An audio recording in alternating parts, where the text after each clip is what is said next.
नमस्कार मित्रांनो, घरोघरी मातीच्या चुली या मालिकेच्या आजच्या भागामध्ये सगुणा आणि जानकी दोघी एकमेकीशी बोलत असतात. तर जानकीने स्वयंपाक केला, त्याच्यामुळे सगुणा आता जानकीवरती भयंकर चिडलेली असते. जानकी तिला म्हणत असते, बनवलं मी जेवण, कारण मला असं वाटलं की आमचा तुला उगाच भार नको. याच्यावरती आता सगुणाचं म्हणणं असतं, भारबीर काही नाही, फक्त ना मला विचारल्याशिवाय ते लुडबुड करत जाऊ नका. तर मग आता सगुणाचं हे सगळं बोलणं ऐकल्यानंतर जानकी सुद्धा शांत राहते आणि ओवी सुद्धा ते सगळं ऐकत असते. सगुणा आता म्हणत असते, हा जो तुमचा मान आहे ना, तो तुम्हीच राखा, कशा पायी उगाच माझ्या हातानं घालवताय. आणि सगुणा तिकडे निघून जाऊ लागते आणि जाता जाता ती म्हणते की पंचपक्वानं खातायत आणि नुसते मध्ये मध्ये लुडबुड करतायत. सगुणाचं आत्ताचं ते वागणं पाहता इकडे ओवी लगेच जानकीला विचारते, आई मला एक सांग, ही काकी सुद्धा ऐश्वर्या आंटी सारखीच आहे का ग? त्याच्यानंतर जानकी आता ओवीला म्हणते, अगं नाही ग ओवी, तसं काहीही नाहीये. सगुणा काकी ही अशीच बोलते, माहिती ना तुला. आणि तिचं पण बरोबरच आहे ना ग, आपण तिच्या घरामध्ये आलो आणि आपण तिलाच न विचारता कामं केली आणि तिला ते नाही आवडलं, बरोबरच आहे ना. ओवीचं म्हणणं असतं, अगं पण आई तूच तर म्हणाली होतीस ना की आपण जिथे राहतो तिथे घर बनतं. आता ओवीचं हे सगळं बोलणं पाहता जानकीला नेमकं तिला काय उत्तर द्यावं काहीच समजत नाही. त्याच्यानंतर ओवी आता जानकीकडे येते आणि जानकीला असं अपसेट झालेलं पाहता तिला सॉरी बोलते.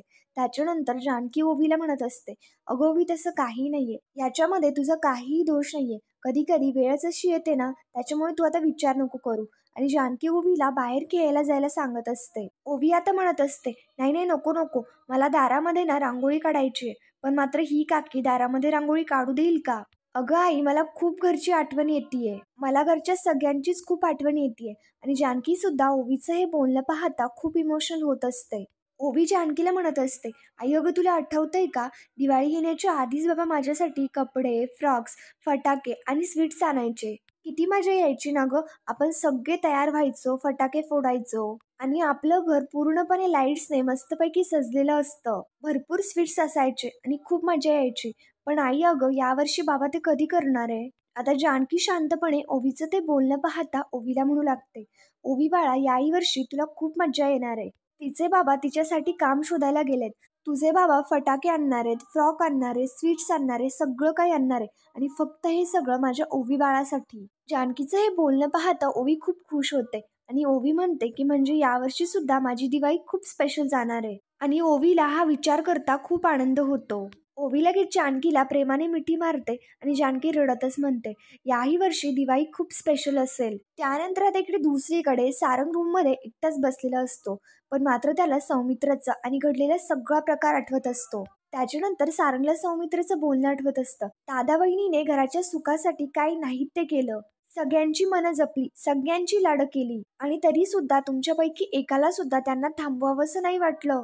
या घरात नानांचा वारसा खऱ्या अर्थाने पुढे नेणारा ना फक्त ऋषिकेश दादा आहे. सारंग हा विचार करता खूपच अस्वस्थ असतो. तेवढ्यात आता तिथे ऐश्वर्या सारंगसाठी चहा घेऊन येते आणि सारंगला पाहता ती त्याला गुड मॉर्निंग बोलते. ऐश्वर्या सारंगला चहा देत म्हणते, हा घ्या चहा, मी बनवलाय स्पेशल तुमच्यासाठी. सारंग आता ऐश्वर्याने बनवलेला चहा पिऊन बघतो आणि तिला सांगतो की खूप मस्त झालाय. त्याच्यानंतर आता ऐश्वर्या सारंगला म्हणते, सारंग खरं तर ना मला तुमच्याशी बोलायचं होतं. पण मात्र सारंगच लगेच समोरून ऐश्वर्याला बोलतो की हो ना ऐश्वर्या, मला सुद्धा खरं तर तुमच्याशी बोलायचंच होतं. इकडे आता सारंग आणि ऐश्वर्या दोघीही बरोबर म्हणतात. सारंग म्हणतो की मला खूप वाईट वाटतंय आणि ऐश्वर्या म्हणते की मला खरंच खूप बरं वाटतंय. आता ऐश्वर्याचं हे बरं वाटतंय ऐकता सारंग लगेच तिला म्हणतो, अहो ऐश्वर्या तुम्हाला बरं कसं काय वाटू शकतं, मला तर घुसमटल्यासारखं वाटतंय. याच्यावरती आता ऐश्वर्या म्हणू लागते, तुम्हाला का घुसमटल्यासारखं वाटतंय, आपल्या घरातली उलट वाईट माणसं बाहेर गेली, आपल्या घरातली एक निगेटिव्ह एनर्जी बाहेर गेलीये, का नाही मग मला बरं वाटणार आणि का तुमची घुसमट होतीये. जी माणसं नानाच्या जीवावरती उठली, त्या माणसांनी आईंना त्रास दिला, ती माणसं उलट घराच्या बाहेर गेलीये आणि का तरी सुद्धा तुम्हाला त्रास होतोय. अहो सगळ्यांचं प्रेम मिळून सुद्धा सावत्रपणा ज्यांच्या मनामध्ये, ती माणसं बाहेर गेली, मग का नाही मला बरं वाटणार. आता सारंग लगेच म्हणू लागतो, ऐश्वर्या तुम्ही हे सगळं बोलताना तेव्हा सगळं काही बरं वाटतं, पण जेव्हा सौमित्र दादा बोलला तेव्हा आपलंच काहीतरी चुकलंय असं का वाटलंय मला. ऐश्वर्या आता सारंगच्या जवळ येऊन बसते आणि सारंगला म्हणू लागते की मान्य आहे मला की तुम्हाला त्रास होत असणार, कारण जानकी वहिनी आणि ऋषिकेश दादा आधी खरंच खूप चांगले होते. पण सारंग जेव्हापासनं मी या घरामध्ये आले ना, तेव्हापासनं त्यांची पूर्णपणे नियतच बिघडली. जेव्हा एक स्मार्ट हुशार मुलगी या घरामध्ये आली ना, तेव्हा जानकी वहिनी इन्सिक्युअर फील करायला लागल्या आणि त्यांची तीच इन्सिक्युरिटी जेलसीमध्ये भरायला लागली. म्हणजे बघा ना, सगळं काही तुमच्या समोरच आहे. आई माझं किती कौतुक करत असतात, किती लाड करत असतात आणि या गोष्टीमुळे जानकी वहिनी अशा पेटून उठल्या. म्हणजे त्यांना असं वाटलं होतं, की त्यांनाच हे सगळं करता येतं. त्यांचंच आईवरती प्रेम आहे आणि फक्त त्यांनाच माणसं जपता येतात. ऐश्वर्या आता भोळेपणा करत सारंगचा हात आपल्या हातामध्ये घेते आणि सारंगच्या डोक्यामध्ये वाटेल ते भरवून देत असते. ऐश्वर्या सारंगला म्हणत असते, "हे बघा सारंग, आपल्याला सुद्धा मनं जपता येतात, आपल्याला सुद्धा माणसं जपता येतात." सारंग सुद्धा एखाद्या मोहमायासारखा ऐश्वर्याकडे पाहत असतो आणि तिचंच म्हणणं खरं करत असतो. ऐश्वर्याचं म्हणणं असतं, हे फक्त आत्ताचंच नव्हतं, हे सगळं सुरूच होतं आणि शेवटचा घाव त्यांच्या स्नो कॉल्ड मृत्यूपत्राने घातला. काय माहिती का सारंग, माणसांना ना माणसंच ठेवायची असतात. तुम्ही त्यांना तिथे देव मानून बसला ना, तिथे सगळा घोळ झाला. आणि बघा, माणसं चुकतात, देव कधीच चुकत नाही. आणि तीच माणसं चुकली आहेत ते तुम्हाला मान्यच नाही करायचं. सारंग लगेच आता ऐश्वर्याला म्हणतो, की ऐश्वर्या, तुम्ही फक्त नुसत्याच सुंदर नाही तर बोलण्यात सुद्धा हुशार आहे. म्हणजेच की नेमक्या शब्दामध्ये तुम्ही सगळं कसं बरोबर मांडलत. सारंग सुद्धा आता बरोबर ऐश्वर्याच्या जाळ्यामध्ये फसलेला असतो. ऐश्वर्या सारंगला म्हणू लागते, सारंग, तुम्ही सुद्धा ना खूप हुशार आहे. तुम्ही सुद्धा खूप सुंदर आहे. तुमची खरी सुंदरता ना तुमच्या मनामध्ये आहे. सो आता हा विचार सोडून द्या. आता आपण आपल्या पद्धतीने हे घर सांभाळू. आता हे घर आपण आपल्या पद्धतीने सजवूयात. तेवढ्यात ऐश्वर्याच्या डोक्यामध्ये एक आयडिया येते आणि ऐश्वर्या सारंगला म्हणते, जानकी बहिणी आणि ऋषिकेश दादा ज्या पद्धतीने घर सोडून गेलेत, मला तर असं वाटतंय ते आता घरी परत नाही येणार. म्हटल्यानंतर आपण आपली ही रूम त्यांच्या रूममध्ये शिफ्ट केली तर. तर मग सारंग लगेच कारण विचारतो, तर मग ऐश्वर्या लगेच सारंगच्या गालावरती हात ठेवते आणि प्रेमाचं नाटक करत सारंगला म्हणू लागते, आता आपण इथले राजाराणी आहोत ना, मग मला तुम्हीच सांगा, आपला सुद्धा रंगमहल असायला हवा ना. सारंग सुद्धा आता ऐश्वर्याच्या त्या मोहेमायामध्ये अडकलेला असतो आणि सारंग लगेच हसत म्हणतो, मी आत्ताच्या आत्ता गुलाबला सोबत घेतो आणि आपली खोली त्यांच्या रूममध्ये शिफ्ट करतो. याच्यावरती आता ऐश्वर्या लगेच सारंगला म्हणते, नाही नाही, एवढी काय करायची काहीही गरज नाहीये. तुम्ही असं आईला विचारायला गेलात किंवा ते असं सहज केलं ना तर ते चुकीचं ठरेल. म्हणजे घरच्या सगळ्यांना असं वाटेल की जानकी वहिनी आणि ऋषिकेश दादा कधी बाहेर जातात आणि ते सगळं आपल्याला मिळतंय याची आपण वाट बघत होतो. या अशा गोष्टी ना त्यांना वाटायला नको. सारंग आता ऐश्वर्याचं बोलणं पाहता तिला म्हणतो, आता तुम्ही आईंशी बोलून घ्या. ऐश्वर्या म्हणत असते, मी नको, तुम्ही जा, तुम्ही व्यवस्थित बोलाल आईंशी. आणि गेल्यानंतर आधी बघा की आईंचा मूड कसा आहे, आई कुठल्या मनस्थितीत आहे. म्हणजे जे काही घडलंय त्याचं टेन्शन असेल, प्रेशर असेल, जे काही घडलंय त्याचा अंदाज घ्या आणि हवं तर मग बोला. हवं तर आपण दोघं बोलूयात आणि खोली मिळवूनच येऊयात. सारंग चहा घेऊ लागतो आणि इकडे ऐश्वर्या स्वतःशीच म्हणते, या खुळ्याला खुळं करणं ना एवढं काही कठीण काम नव्हतं. त्या जानकीच्या रूमवरती सुद्धा मी ताबा मिळवेल. ऐश्वर्या, तू तर खूपच भारी आहेस. त्यानंतर आता इकडे दुसरीकडे ऋषिकेश नोकरीच्या शोधामध्ये असतो. ऋषिकेश एक एक करत नोकरी शोधत असतो. तसाच तो एका कारखान्यामध्ये येतो आणि त्यांना विचारतो, की या कारखान्यामध्ये मला एखादी नोकरी मिळू शकेल का? म्हणजे आपली खूप वर्षांपूर्वीची ओळख आहे म्हणून तुमच्याकडे हक्काने आलोय.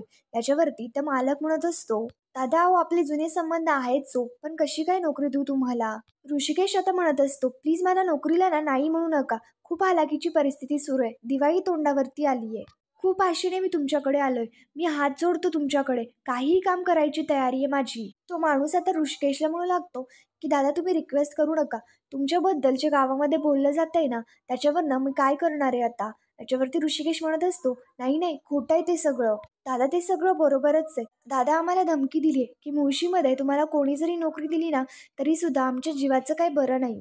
तर त्या मालकाचं हे सगळं बोलणं ऐकता ऋषिकेश लगेच विचारतो, कोणी दिली ही धमकी? तर तो सांगतो की सयाजी पाटलानं. दादा मी लहान तोंडी मोठा घास घेतोय, पण मात्र त्यांच्या घरची पोरगी ही तुमच्या घरची सून केली ना, तिथेच चुकलंय बघा तुमचं. आता ते बापलेक मिळून पूर्ण गावामध्ये दहशत पसरवतायत.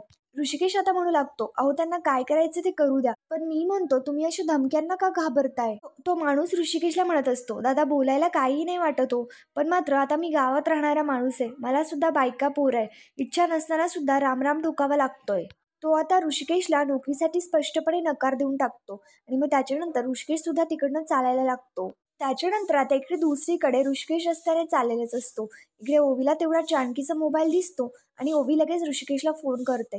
ऋषिकेश घाबरतो आणि ओवीला विचारतो, काय झालं ओवी, सगळं ठीक आहे ना? ओवी ऋषिकेशला म्हणू लागते, अहो बाबा तुम्हाला माहिती आहे का, आम्ही शाळेमध्ये ना आज कंदील बनवला आणि तो एकदम क्लासच्या मधोमध टांगलाय. बाबा हो, मला आत्तापासूनच दिवाळी सुरू झाल्यासारखं वाटतंय. कपडे, फराळ, फटाके, किती मजा येईल ना? तर मग आता ओवीचं हे बोलणं पाहता ऋषिकेश शांत राहतो आणि ओवीला विचारतो, की मला सांग तू फोन का केला होतास?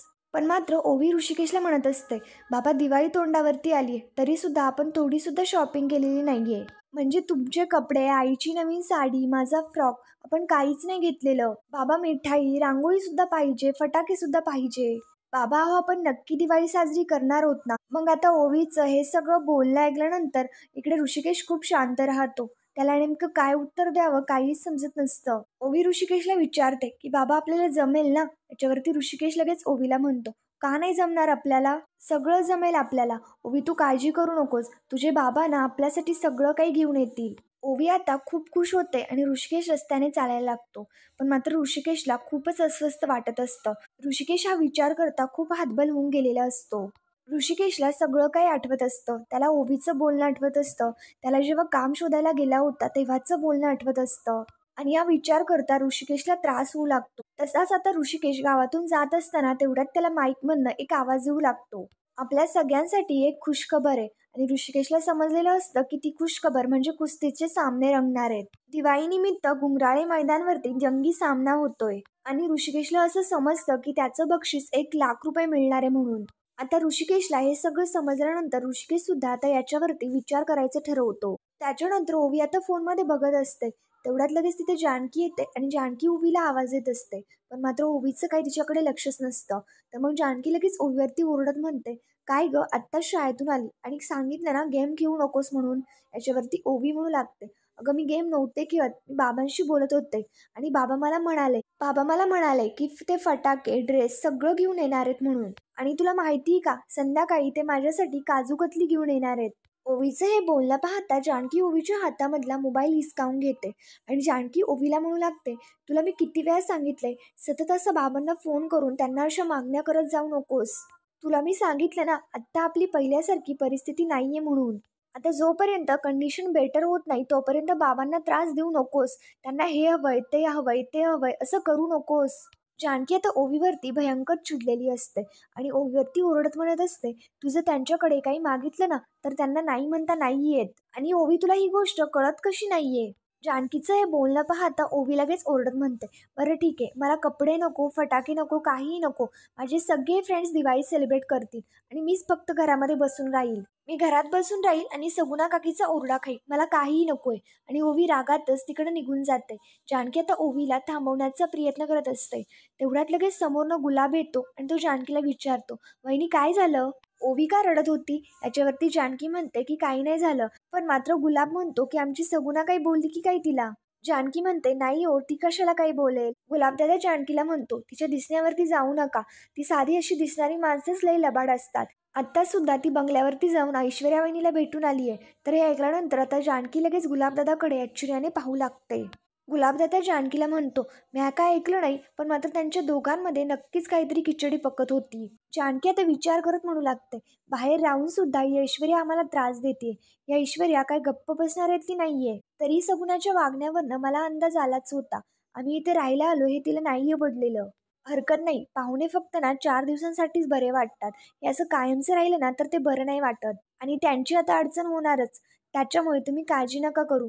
हे बाहेर ना नोकरी शोधायला गेलेत. आम्ही लवकरच दुसरीकडे शिफ्ट होऊ. गुलाबदादा जानकीला म्हणत असतो, वहिनीसाहेब तुम्ही पाहुणे नाहीये तर तुम्ही माझ्या हक्काची माणसं आहेत. त्याच्यामुळे कुठेही जायची घाई नका करू. जोवर तुम्हाला इथे राहायचंय ना तोवर राहा आणि हा गुलाबराव असेपर्यंत तुम्हाला कोणीही काही बोलणार नाही. जानकी म्हणू लागते, हो गुलाबदादा, तुम्ही इथे आहात ना म्हणून तर इथे राहायला आलो. आता जानकी गुलाबदादाला म्हणत असते, जा तुम्ही फ्रेश होऊन या, मी तुम्हाला जेवायला वाढते. गुलाबदादा तिकडे निघून गेल्यानंतर जानकी स्वतःशीच म्हणते, एकीकडे गुलाबदादासारखी जीवाला जीव देणारी माणसं आणि दुसरीकडे त्या ऐश्वर्यासारखी घाणेरडी माणसं, जी आम्हाला बाहेर सुद्धा सुखानं जगू देत नाहीये. ऐश्वर्या तू कितीही प्रयत्न कर, पण माझ्या कुटुंबाच्या सुखाला मी तुझी नजर नाही लागू देणार. त्यानंतर आता इकडे दुसरीकडे ऐश्वर्या आणि सारंग दोघेही खोलीबाबत सुमित्राशी बोलायला आलेले असतात. सारंगला सुमित्राला नीट सांगताच येत नसतं. तर ऐश्वर्या लगेच सांगू लागते, काय माहिती का आई, ऋषिकेश दादा आणि जानकी बहिणी या घरामध्ये नाहीयेत. तर मी असा विचार करत होते की ती बेडरूम, आणि पुढे सुमित्रा लगेच बोलते की सौमित्रा आणि अवंतिकाला द्यावी. आता सुमित्राचं हे बोलणं पाहता सारंग आणि ऐश्वर्या दोघेही शांत राहतात. दोघी आता काहीच बोलत नाही. तर मग सुमित्रा म्हणत असते, अगदी तू माझ्या मनातलं बोललीस आणि मी असं त्यांना सांगितलं सुद्धा. हे बघ, माझ्या मनामध्ये जे चाललंय तेच तुझ्या मनामध्ये चाललंय ना, हे बघून खूप बरं वाटलं. तर मग आता पुढील भागामध्ये आपण पाहणार आहोत. इकडे आता सगुणा ऐश्वर्याला सांगते की गावात कुस्तीची स्पर्धा होणार आहे म्हणं आणि त्या स्पर्धेमध्ये ऋषिकेश दादा खेळणार आहेत. आता ते सगळं समजल्यानंतर ऐश्वर्या वेगळीच चाल खेळायची ठरवते. इकडे दुसरीकडे जानकी आणि ऋषिकेश एकमेकांशी बोलत असताना ऋषिकेश जानकीला म्हणतो, जिंकणाऱ्याला 1,00,000 रुपये बक्षीस आहे. जानकी म्हणत असते, उद्या जर काही दुखापत झालीस तर हे कशासाठी, नको हे. याच्यावरती ऋषिकेश म्हणू लागतो, हे सगळं माझ्या ओवीसाठी. जानकी, अगं माझ्या ओवीसाठी तरीही मी कुस्ती लढेल. ऋषिकेश कुस्तीच्या सामन्यामध्ये सुद्धा जातो. ऋषिकेश पडतो आणि ते सगळं पाहता जानकीला खूप वाईट वाटतं. तर मित्रांनो, पुढील भागांच्या डेली अपडेटसाठी आमच्या शिव मराठी या चॅनलला लगेच सबस्क्राईब करा. थँक्यू.